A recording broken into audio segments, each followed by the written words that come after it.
Hi guys, welcome back to the Stillness and Stitches podcast. My name is Hannah and today I am going to go over my Make 9 for 2026. Now, before I get too far into it, my goal for this year is to make pieces that feel timeless and classic.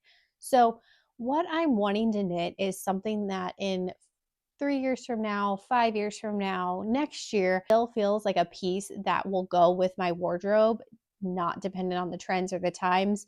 So that's kind of the vibe I was looking for, is more so that capsule wardrobe feel when I was searching for patterns. Just a small note, what I am wearing today, this is the Petite Knit Monday sweater. I used Knit Picks palette held together with their mohair.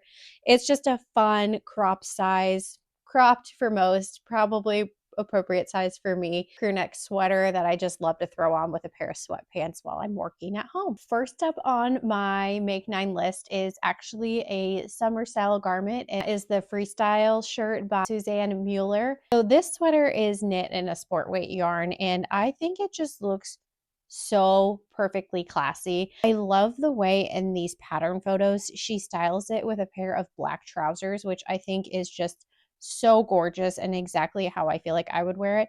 But then I also do love to see the jean look with the white as well. However, for my personal style, I think that I would definitely wear it with a pair of trousers. And I think it would just be such a good piece, but not only for summer.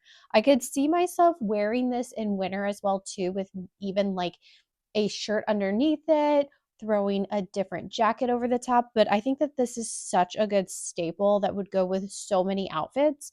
Now, as far as colors, so I spent probably 2 hours yesterday taking pictures of myself with clothing and kind of doing like a color analysis with ChatGPT to determine which colors look best on me. And I'm not super surprised. I am a soft autumn, which I tend to look good in the more earthy tone colors.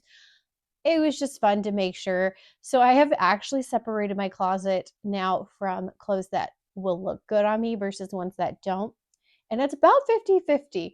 And of course, most of the pieces that won't look good on me are things that I've bought, like sweatshirts and things. So I'm not necessarily going to get rid of all of them because I will wear them around the house. Some of the pieces I may either donate or try to sell on Facebook Marketplace, but my intention is definitely to start picking yarn choices that go better with my skin complexion. So I will definitely not be knitting it in black or white. I'm actually thinking more so of like a camel color. It'd still look so timeless and classy. And I feel like with that, you could wear it with a pair of black trousers. But again, I feel like that would honestly look super elegant if you did end up pairing it with jeans and some cute shoes. Um, so that is my plan for that one. And I think I actually might have yarn in stash for that. I have to be sure though, because I think it's a Knit Picks yarn. And with some of their summer cottons, they tend to stretch a lot. So I am also very hesitant, but I will say that one of my goals this year is to also branch out in the world of yarn. So I would actually be interested in most of these patterns using the yarn that the maker makes them in, because there's a reason I love the patterns. And part of that is their yarn selection. So if I can eliminate another element of surprise, I shall say, if we want to call it that, or guesswork when it comes to these projects and having pieces that look just as elegant as these pattern pictures, I feel like using their yarn might be the best option. Next up on the list, I have the Petite Knit Pattern Zipper Sweater Light. And I actually want to do something a little bit different with this one. So there is a podcaster on here. Her name is Josie. She's from England. I have just dove down the rabbit hole of the Cotswolds and all things English countryside garden and just researching for our trip to Europe. And it's kind of turned into like an obsession of everything their lifestyle, because honestly, it's just so beautiful and so classy. But to get to the point, Josie has this gorgeous sweater that I actually took a screenshot of and sent it to my grandma saying, I have to make this, where it's got these gorgeous sheet motifs on there, as well as just some checkered patterning. And I think this is just so darling and so timeless. You cannot tell me that this will not last throughout the years. And this could honestly be a generational piece, knowing that it's a heirloom knit. So that would be my goal with that. Also, though, that would be my first ever zipper project. And I feel like a half zipper is something that's a lot more doable when it comes to a zipper style project.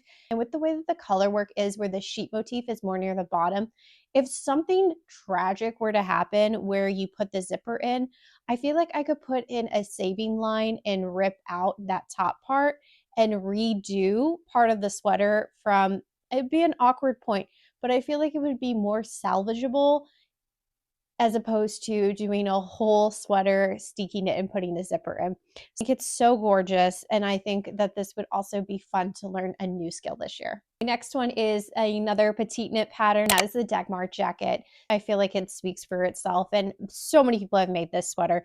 It's just gorgeous cables, and it's worked top down. It is just so stunningly beautiful. I do have an all-over cable style sweater, but I do not have a cardigan. And I feel like this would be so beautiful. I actually think I do have yarn for this one too as well. It is a beautiful brown color. However, again, I said that I would like to work with the yarns they worked with. So maybe I will put that on hold. But I just think it looks so beautiful. I love the button details on this. I think it's just elegant, polished. And again, I think that this one is one that would work super well with multi different pieces in your wardrobe.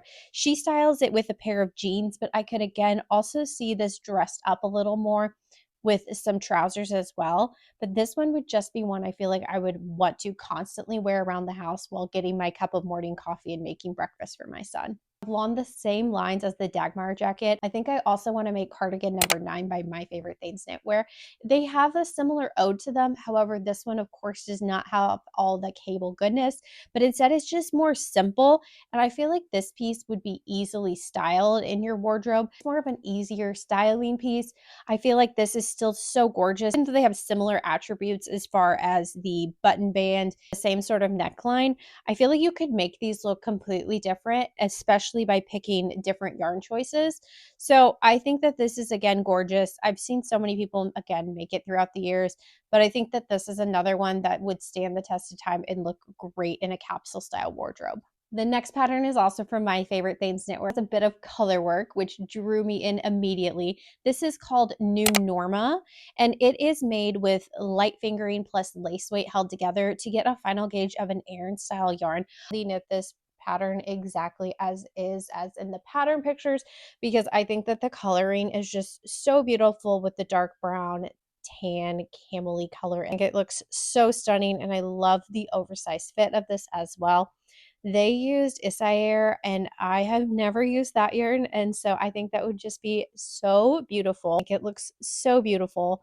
And again, the theme seems to be these sweaters styled with trousers, and I think that just looks so beautiful. One other color work style sweater on my list, and that is the Harriet sweater by Knit by Lena Holm Samso. I'm not sure how to pronounce that one.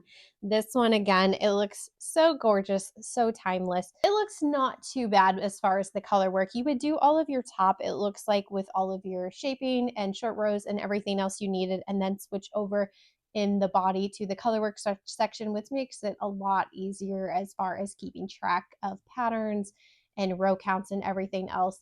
And I think that, again, her dark color with the tweed-ish style yarn is just so gorgeous.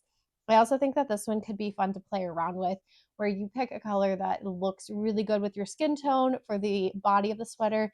And I feel like you could play around with the color work pattern, especially if you chose a lighter style coloring, kind of like her example with the reds in it. I think that that looks so beautiful and so stunning. This one is lace weight plus fingering weight held together, and this one is also with Isair yarn. This next one, this designer popped up on my Instagram feed last year, and I feel like I favorited so many of her patterns. There's just something about her designs that I just absolutely love, and this would be the Lyra Tee by Irene Lynn. It's just so beautiful. Part of me thinks it's because I feel like, based off of her pictures, she is also a petite short girl like me, and a lot of her patterns would fit me literally perfectly from what I'm seeing, because in this picture alone, where the top hits is so perfect with the top of her pant line, and I love that because that would be exactly where I would want it to end as well too, because when you're shorter and you're trying to make half of these patterns work, if you keep knitting too far, you end up reaching a point and it just swallows you, and then you just look really frumpy and a lot shorter. And that's not what I want. I want to have my clothing help me look not so short, because being 5'1", it doesn't, I don't need to look shorter. So this tee is just so stunning. It looks like it's a twisted rib.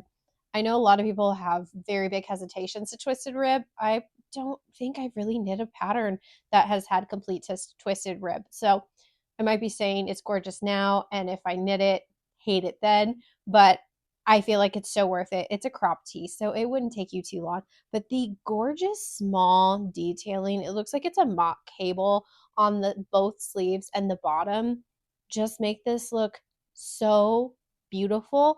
And this is again another piece that you could knit for, say, summer. You could also so easily wear this in the winter and fall with layering pieces, and I think I just absolutely love that. This one is made with Cardiff cashmere, and oh my goodness, yes, I would honestly love to try knitting with that. I have never knit with that yarn, and I think that it's just so beautiful. My next piece that I would love to make this year is the Everyday Loops blouse by Other Loops. This piece, it just looks so simple, so chic, and then you see the side detailing with the ribbing, and oh my gosh, it just makes it look so much more elevated. Love the chocolate brown one that she has in the example and how it looks speckled heathery. It just looks so beautiful. And again, a moment for the trouser pants. I'm telling you guys, I don't know what it is, but I am in my trouser moment, and it apparently seems that everyone else is too. Last sweater, and the most appropriately named sweater to be listed on my Make 9 this year, is the Hannah sweater. Unfortunately, it does not have an H at the end, but I won't hold that against it. And this one is by Suzanne Mueller. It is just another gorgeous piece with cables all over. I know I mentioned that I do already own a sweater that has cables all over. However, I don't tend to wear that one super much, and I'll tell you why. There's two reasons. The first is, I think with that one, you knit the collar to start, and I don't think I would ever do that again because I don't love how high the collar hits on me. I'm not a person who looks really good with like a turtleneck style. I do better with like a shorter collar, I've realized over time. So that's one of the reasons. The second is that I've also learned that I cannot really handle drops mohair. Something about it is just a little too itchy for me. So if I do wear that sweater, I have to wear something underneath it. And I did that yesterday, but that's fine when it's really cold out. However, if it's not super chilly, it gets really hot really fast. And that yarn is like almost like an Aran weight to bulky weight when held together. So it can just be a little bit overbearing. So for this one, I would like to do maybe not a mohair, or making sure that the mohair is just not as itchy with the reviews, because again, it's just a little bit too much for my liking. But this, it looks pretty. I mean, yes, it's cables, but it looks like it's the same cable pattern repeating over and over again. So it looks like every round you should theoretically be easily able to memorize what's happening, as it's not a pattern that has different cables all throughout. And I just think that this is, again, another gorgeous timeless piece. I love the oversized fit. I think it's so chic and so stunning. This is the type of sweater where I would easily put this on and then pair it with a pair of sweatpants, and that would make me feel a little bit more chic and more elegant, because I'm wearing a gorgeous hand knit sweater with my sweatpants as opposed to a hoodie. That is it for my Make 9 goals for 2026. I also, of course, want to make other things such as accessories, house project items, and gift knits if the time allows. However, my goal right now is to make the capsule style pieces so then I can incorporate them into my daily wardrobe throughout the year, specifically, of course, in the fall and winter time. If you guys have any pattern suggestions for me, please leave them below. Let me know what is in your Make 9 this year. And if you could like, comment, or subscribe, that would be greatly appreciated. It lets the algorithm know that you enjoy this content and also helps push this to other fellow knitters who enjoy this style podcast as well. I can't wait to keep you guys posted on everything I make this year, and I will talk to you all very soon.